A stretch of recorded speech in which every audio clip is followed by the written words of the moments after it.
Welcome to Lockbox, a podcast providing real estate professionals with action items for success. My name is Jeffrey Brogger, and I'm going to be your host. I'm the founder of two real estate marketing and tech companies, STEEZY.Digital and RealNurture.io.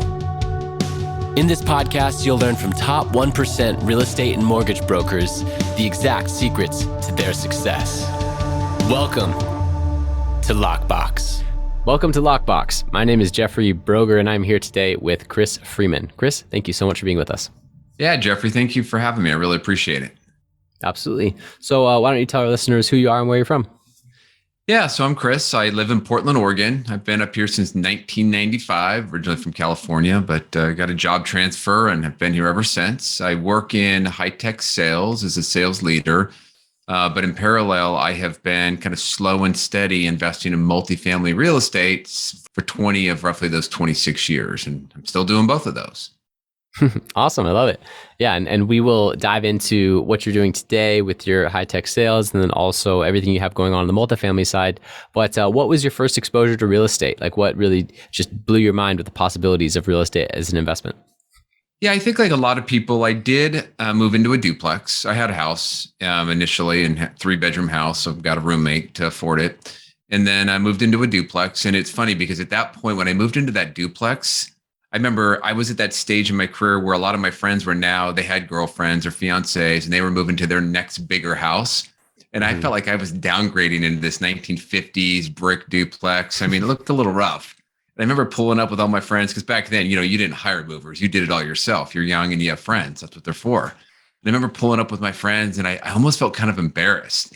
But after living there for a while and realizing how much my mortgage payment went down, I was like, this is interesting.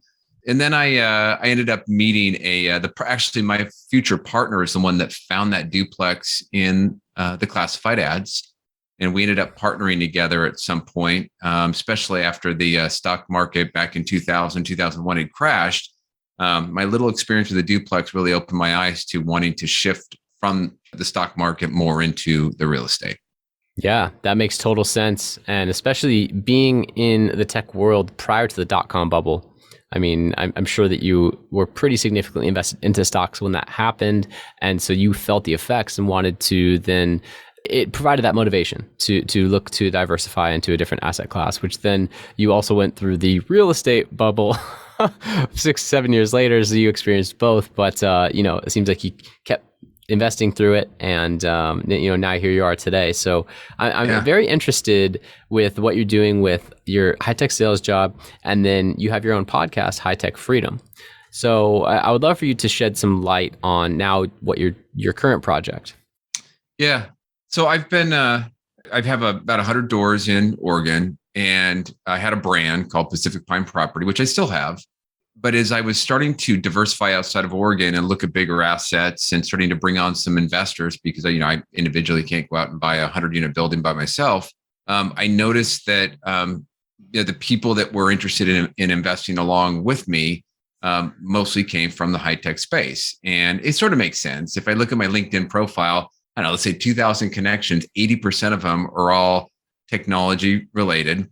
Right. And 80% of those are all sales related.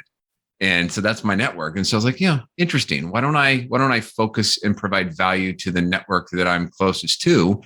And that's sort of what spurred the idea of high-tech freedom, really kind of niching down on specifically on adding value to the high-tech salesperson. So the idea with my high-tech freedom podcast is you first need to learn from the best in order to earn like the best. And then once you earn it, how do you take those hard-earned commission dollars and redeploy it in a way that'll create additional income streams, which will also then create that freedom we're all looking for? Because I know lots of tech salespeople, and especially the salespeople in tech, they they'll get a bigger commission check and they start to creep up that lifestyle.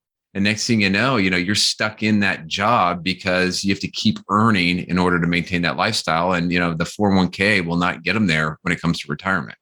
Yep, absolutely. Such an important topic to talk about. I mean, even though in tech, you might make a lot of money now, if you're not building that towards that future, no longer are we in a world where you work for a company for 40 years, retire, and you get a pension.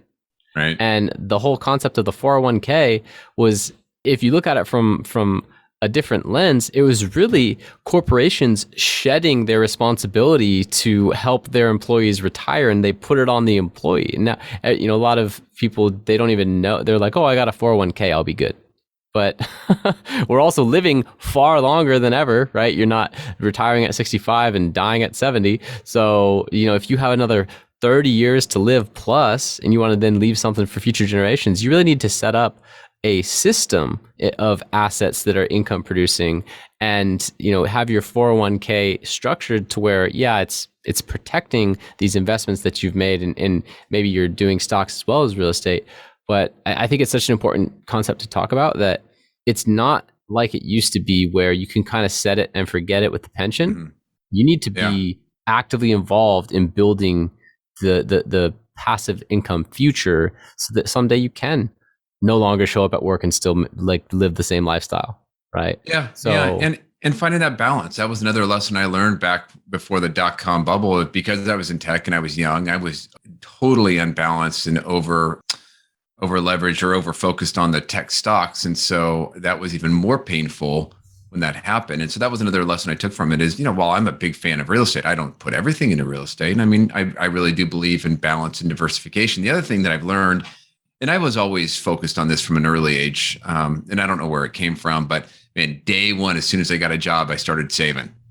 And, it's incremental, consistent behavior where you have to continue to invest, continue to save, find ways for your money to grow, and don't wait for tomorrow. Do it today. It's one of the things that I'm always trying to get my kids to do. In fact, I got my son to invest $1,000 in some real estate deal just to give him the experience. Because what I found was I can sit there and tell my kids, they're 16 and 18 all day long, hey, you should do this. You should do that. Goes in one ear and out the other. But when they get the hands-on experience of doing it, and then he sees it, oh, wow, my savings account gained 7 cents. This investment gained, $100 on $1,000. That's a big difference. And now maybe he'll pay a little bit more attention to it. Yeah, no, that's cool that you're kind of like syndicating in a way for your children. Like you're letting them become a limited partner in a real estate transaction. Yeah. Get them to be entrepreneurs early. That's great. I love that. So I'm curious, throughout your journey with both, high tech sales excellence and real estate investing, what are 1 to 3 books that you've read which greatly influenced your life or career? So I had recently read the Who Not How book. Is that Dan Sullivan? I think it is. And that was a real eye opener for me, because just as a professional, as a sales professional, I've always been, hey, you just need to go out and work harder than the other person. And you need to do it, come in early, stay late, do more. And I've always had this mindset, sort of a frugal, my friends would call me Frugal Freeman as a nickname. But I always had this mindset that I had to do everything. And I started to kind of figure out over time that, I need to go, in order to do more, I need more people, aligned with me. But when I read that book, it was really just an eye opener that, wow, I can go spend 6 months trying to figure something out, or I can go spend 30 days trying to figure out how to do something for my podcast, or I can go find somebody that's already done it. Maybe they're not going to do it for me, but they can go give me a lead to somebody else that can help me, and I can get it done for $20 in 10 minutes. And that's really, I've taken that and applied it in my real estate investment journey. I've taken it and applied it in my W-2. And I mean, I try to do it in everything I do.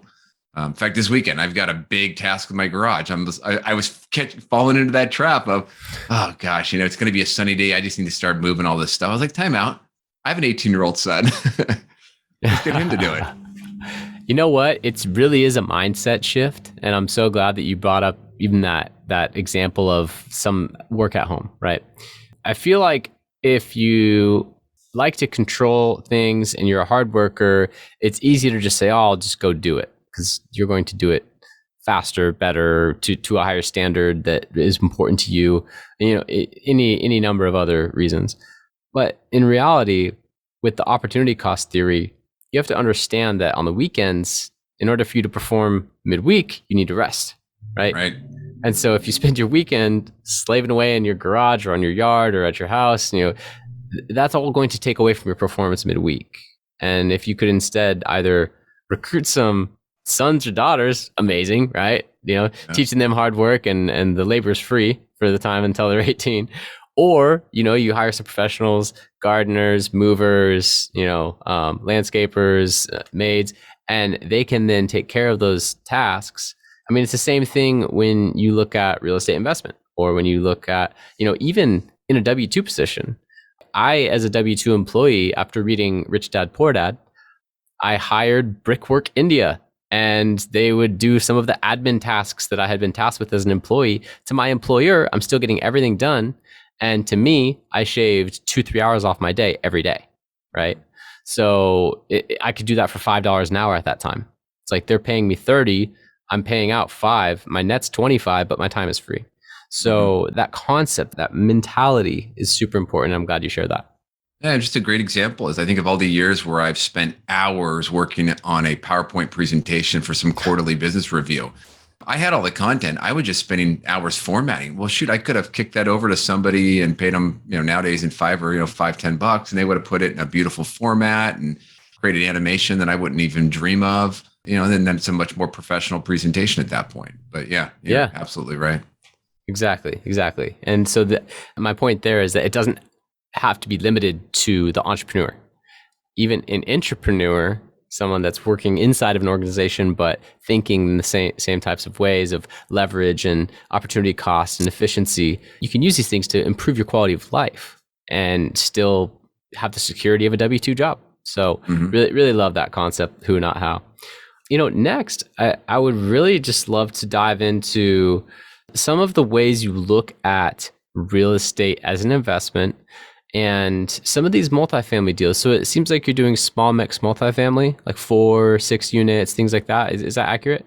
Well, that's what I had been doing for 20 years. And so, kind of like 8 units, 10 units, 20, 26 units was our biggest building here locally. And then our last purchase was 5 years ago here in Oregon.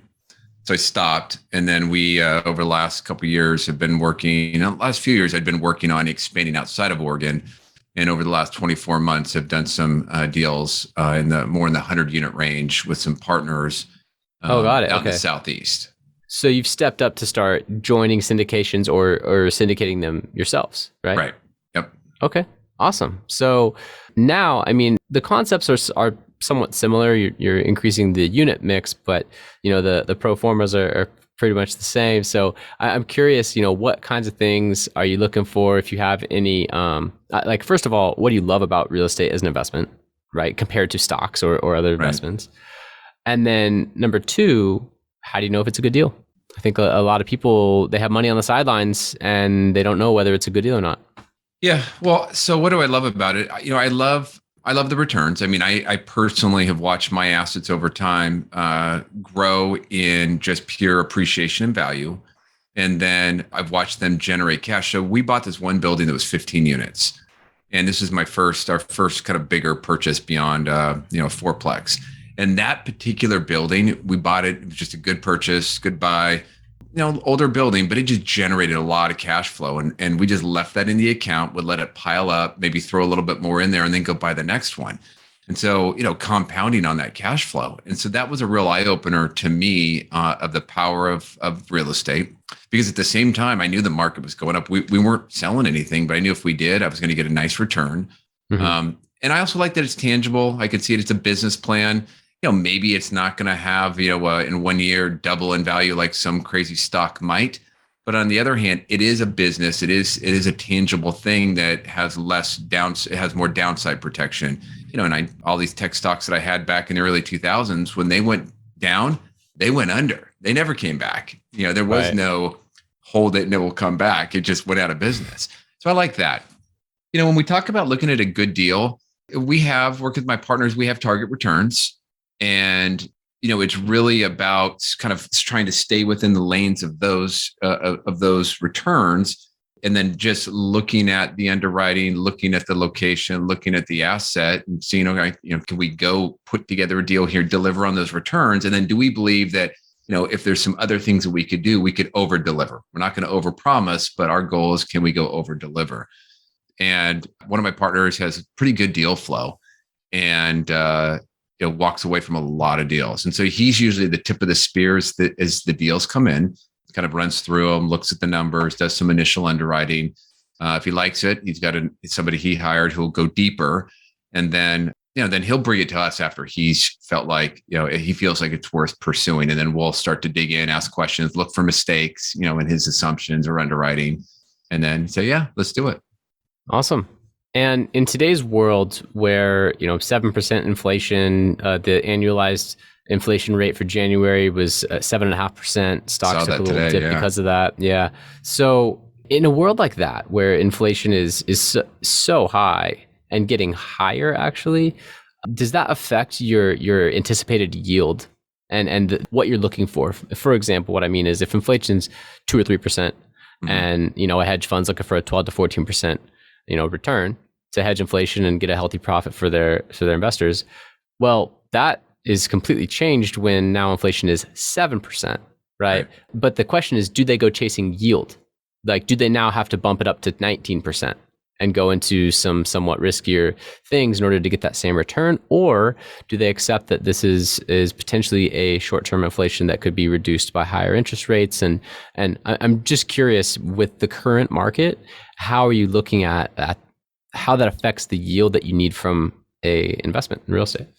Yeah, I mean, we're not going to change the numbers. So if it doesn't fit and somebody's not interested, that so be it. Doesn't pencil. Yeah. Yeah, it just doesn't pencil for them. I mean, for us, I think we're going to see certain people that still have cash on the sideline. They're not a hedge fund. They're not looking for that massive yield, but they're looking to have that money work for them.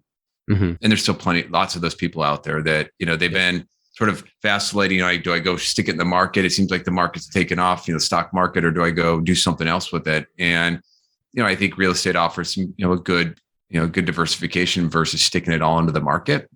I can't speak to the hedge fund question. That's just not an area that I have a lot of expertise in around that, the yield to meet that demand. I do think the thing that concerns me is, it makes me want to focus more on assets that we could have longer term debt, look at a longer term hold if we believe inflation is going to continue to run hot for a long time. That's the time when, just like I've done here in Oregon, I want to hold and ride that out. I don't want to be buying and selling. I mean, there's going to be deals where we're going to go and run a 3 to 5 year business plan. But if we're looking for other deals, definitely am interested in trying to find something that could be something we could hold on to and ride it out through inflation. Got it. So rather than doing like a 5/1 ARM or some kind of other adjustable rate loan or like a bridge loan, you're looking at deals where you can lock it up, do long-term debt at the interest rates that are current, and then ride it out. Yeah, I mean, so in parallel, I am starting to look again at some smaller assets that might be, that an owner's had for a while, and something that I could lock up in a JV with a couple of partners and not have to worry about the investor return. So just kind of exploring that as well, just in parallel. And I'm not 100% convinced that inflation is going to be here for a long time, but that's why I'm kind of looking at both angles, just to be prepared either way. Yeah, no, that's smart. So in the sales side, you mentioned that your podcast focuses on, replicating the best, acting like the best, and being the best so that you can then earn like the best, right? Right. And so I'm curious for my listeners, some of those top tips are for top high-tech sales representatives, because top real estate sales representatives, I'm sure, would have a lot of parallels in just the habits for success. So and it's funny because I would love if you could share some. Go ahead. Yeah, it's interesting because I was doing an interview yesterday, and as this person was talking there, he was saying something that I think I've heard now 10 times in my last 10 interviews. And, there's definitely this theme and trend around consistency, habits. It's, doing the basics really, really well. From a sales perspective, you have to every single day nurture. I mean, you're in the business of digital marketing, right? So every single day, nurture and develop contacts, nurture and develop leads, nurture and develop your existing base of customers, continuously investing and adding value to them, even when there's not a deal, because they're at some point when there is down the road, you want a seat at the table. And then I've talked to a few interviews recently where they consistently talked about just the amount of preparation that'll go into one meeting can be more than the meeting itself. And so it's the preparation piece is part of one of the big keys to success. You're going to go in and meet with an executive, and it may only be a 15, 20, 30-minute meeting, preparing for 2 hours, doing the research, finding ways to connect with that individual. Because by the time you get there, you don't need to be chit-chatting about their business. You should already know their business from the research that you've done, and you should have an opinion about the business, maybe a question that's provocative in a way that could show that you've done your research, maybe some statement or some point of value that you could bring to them that maybe they haven't considered. And that all comes from the research. I think that's such a key point that you just mentioned. Asking a question in a way that proves you've done your research. And it's a provocative enough question that it stimulates it's a pattern interrupt for them. So it's not like, oh, here I am on a Tuesday taking a meeting with, who are you again? And what's the elevator pitch for my company? Like you're trying to pitch me. Like, why don't you even know, right? It's such a different experience if you can come to the table already saving time, knowing what you're talking about, knowing what their needs are, and then asking a question of something that maybe they're working on right now and it hasn't even been released to the public yet, but through your research and your initial discussions with not the executive level, but the initial contacts, you got some insight into the projects they're working on, and we're able to come to the table with a question or a solution that all of a sudden, bam, you're standing out, right? And I think that applies so much to the real estate realm as well. Like if you could show up to a listing appointment with more information, research, then you're going to win more often than not by putting in that effort.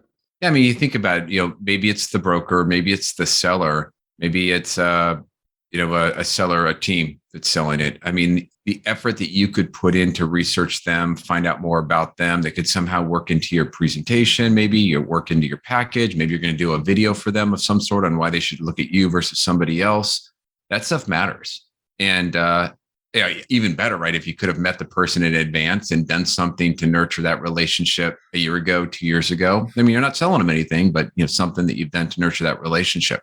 Another theme that's been coming up quite a bit, which I interviewed one rep. He was a number one seller 1 year, number two the following year.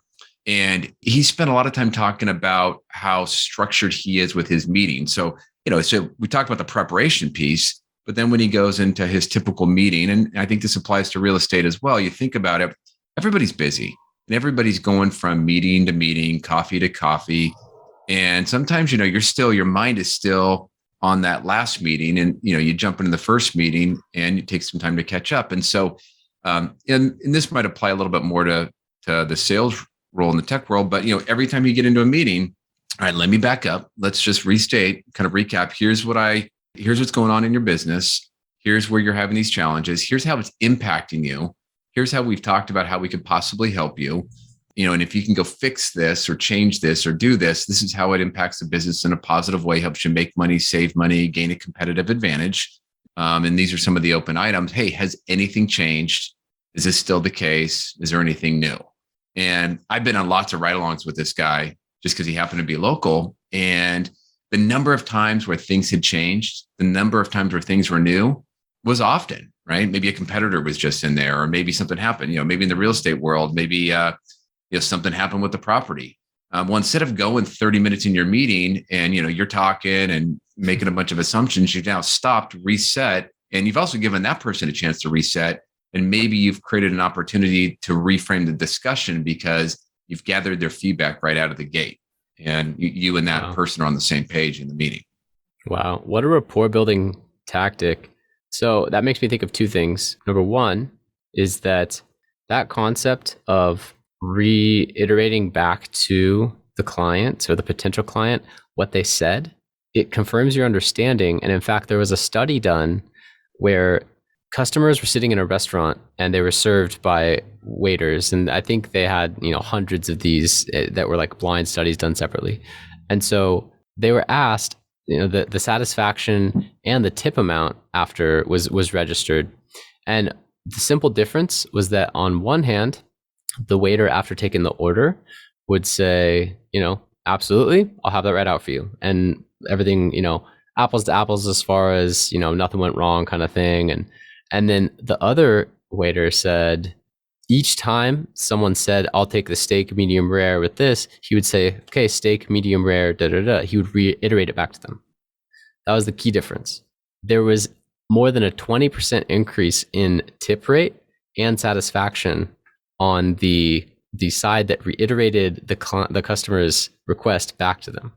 So from a like separate blind study standpoint, that builds so much rapport and proves that you're listening. If you do that 1 minute recap in the beginning, I mean, what a powerful 1 minute. And then to your point, it gives them the space to say, actually, things have pivoted. And now, once again, you're not selling to them. You're on the same team working towards a solution, right? So absolutely love that. Absolutely love that. And I dove into my first point so much, I forgot the second one. But if I think of it, I'll let you know. Sounds good. So that's a really good tactic. That's one of the best ones that you've seen, right? That you mentioned you studied. Yeah, well, it's just been a theme that's come up time and time again as I've talked to top sales reps, top sales leaders, and there's definitely some consistency there. Awesome, I love that. Yeah, and I mean, in real estate, definitely, it's important, even if you're meeting in person, to do the same thing. This doesn't only apply to Zoom meetings, right? And I did just remember the second point. The second point was clearing the time. So this was taught to me first when I was recruiting early in my career, and it came up recently again in a training that was suggested to me. So the concept is you start a meeting, of course, be there early and at worst case on time, right?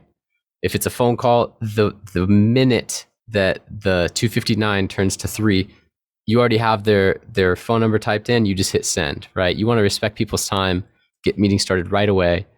And at the beginning, you want to clear the time is the concept, which I think also is kind of playing into what your associate is doing. In addition to the recap and stating the purpose of why we're here, you say, I have this meeting on my calendar until 3:30 today. Do you have that time to spend with me? Oh yeah, check with them, right? So important.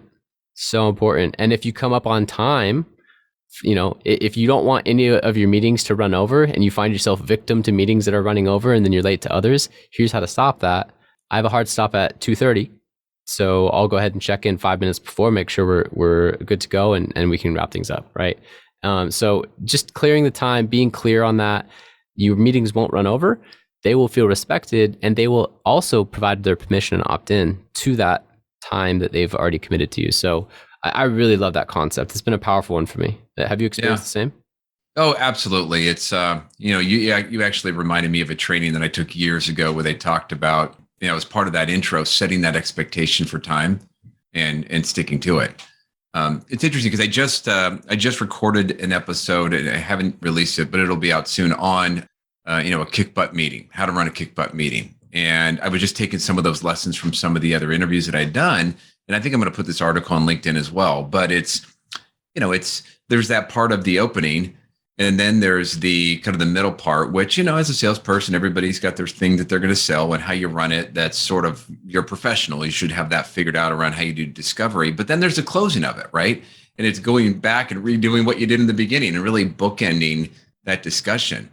And, to your point about listening, sometimes you can end a meeting and the person doesn't know if you actually got what you wanted them to get, right? But all right, but just to recap, here's where we're at. Here's what we talked about. Here's the open action items. And then, by the way, why don't we go ahead and get the next meeting on the calendar now for whenever and book a meeting from a meeting? Because sometimes getting that next meeting is the hardest thing to do. And when you have their attention, get it now. Yeah. So important. I mean, and this comes from even something as simple as a concert. What happens when you walk out? Think of your favorite artist. You went and saw a live show. Think about when you walk out, what are they doing? Handing you a flyer for the next one, right? If it's not that particular artist, it's the venue promoting to you for the next one. Why? Because they have a captive audience. Same concept here.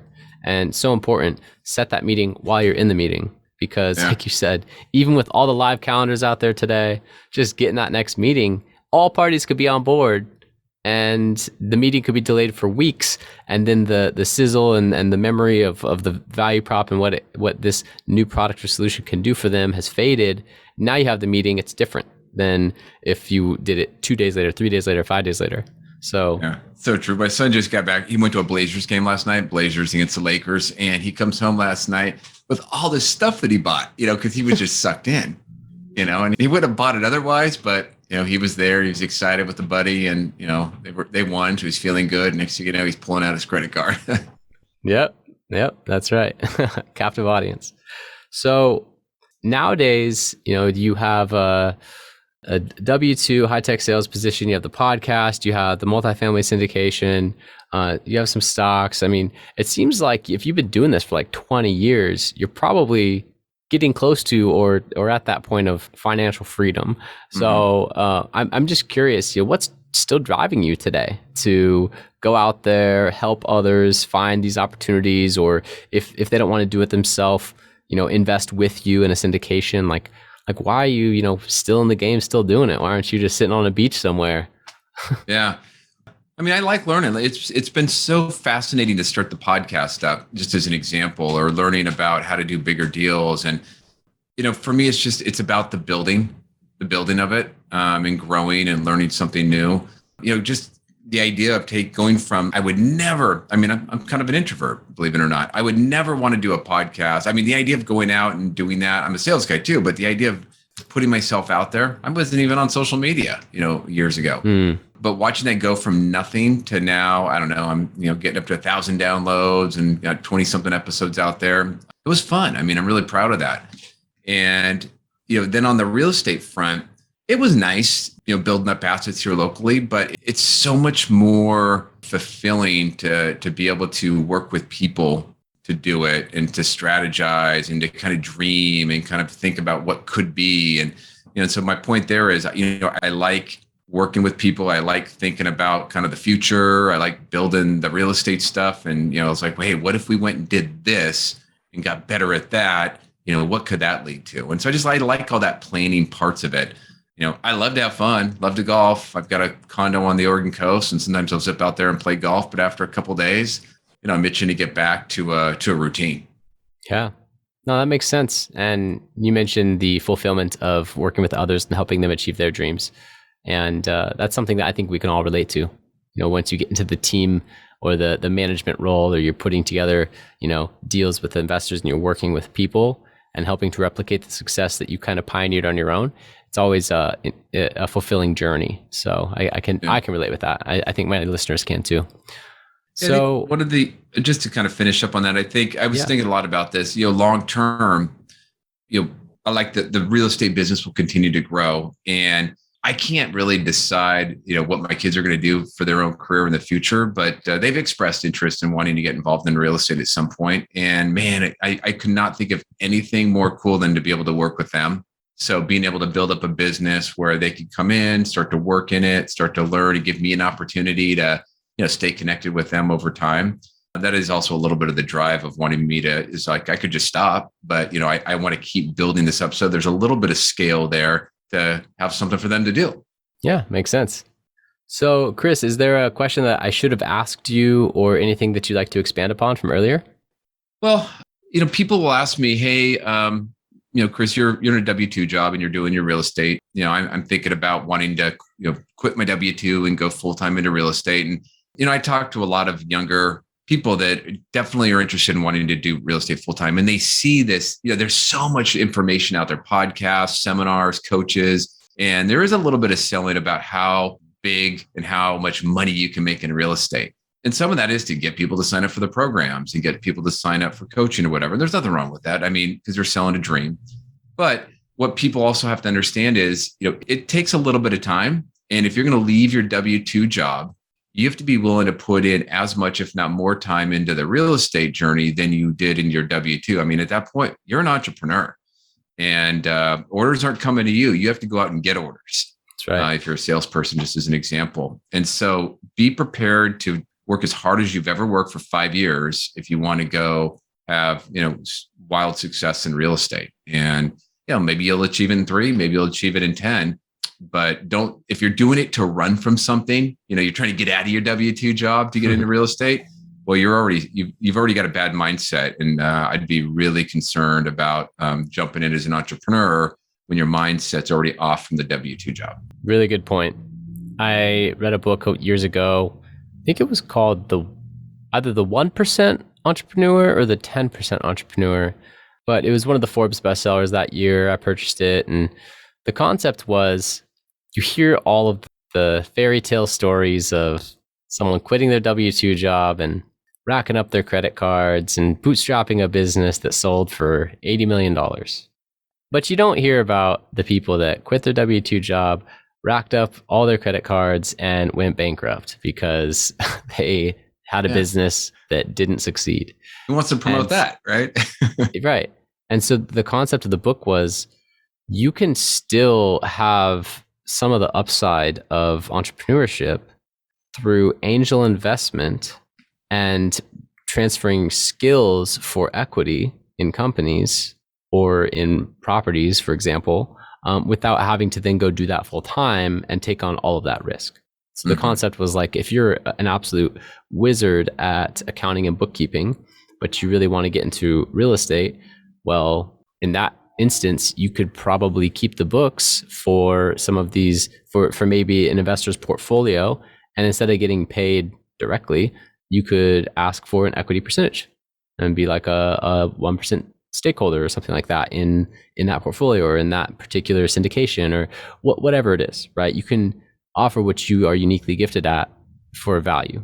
Or if you have a network, or you're consulting or marketing, or you're unique at deal finding or putting capital together, whatever it is, you don't have to go full time. You could be very, very part time and do what you do best, still add value, and then in exchange, instead of getting money directly today as a check, you get equity, which still has that huge upside. So right. I thought it was a really good concept, like the 1% entrepreneur kind of thing, have 1% of 40 or 50 different things rather than 100% of one that may or may not work. Then that equity will continue to grow, right? I mean, you could not be working at that point, and then it's growing and working for you. So I was just looking at this quote that I saw from Warren Buffett that said it was about making money work for you. It said, if you don't find a way to make money while you sleep, you will work until you die. There you go. There it is. So on that note, how can listeners contact you? Yeah. So on LinkedIn, probably a great way to find me. I'm Chris Freeman on LinkedIn. Or if you want to hit me up on my website, it's hightechfreedom.com. So you can contact us there. We have a newsletter, an ebook, and the podcast is High Tech Freedom on all the different channels. So come check it out. Even if you're not a salesperson, we all sell. And if you can pick up one nugget that can help you in your job, it's worth it. And if you listen and you like it and you have an idea of something you'd like to hear more about, I'm always looking for suggestions, always looking for great guests as well. So if you know somebody that was a number one sales rep or has a really interesting idea that you think people should hear, would love the referral. Just send it my way. Awesome. Well, Chris Freeman, everyone, I really appreciate having you on, and I respect your success in the high-tech sales world with my sales background. And then I also respect your appreciation for real estate as an investment, but being able to separate the two, and like you said, not having to go all in on real estate, you could still have plenty of real estate in your portfolio and in your life and have a W-2 job, which I think dispels the myth and takes a little bit of the pressure off of real estate investment. So thank you so much for being on the show. Yeah, Jeffrey, thanks for having me. I really appreciate it. Thank you for listening. If you want to accomplish your real estate goals, then I highly suggest downloading my free Ultimate Real Estate Goal Setting Framework. The link is in the description of the show, and it will help you break down your annual income goal into the amount of phone calls, appointments, or open houses you need in order to achieve that goal. Thank you so much, and we'll see you next time.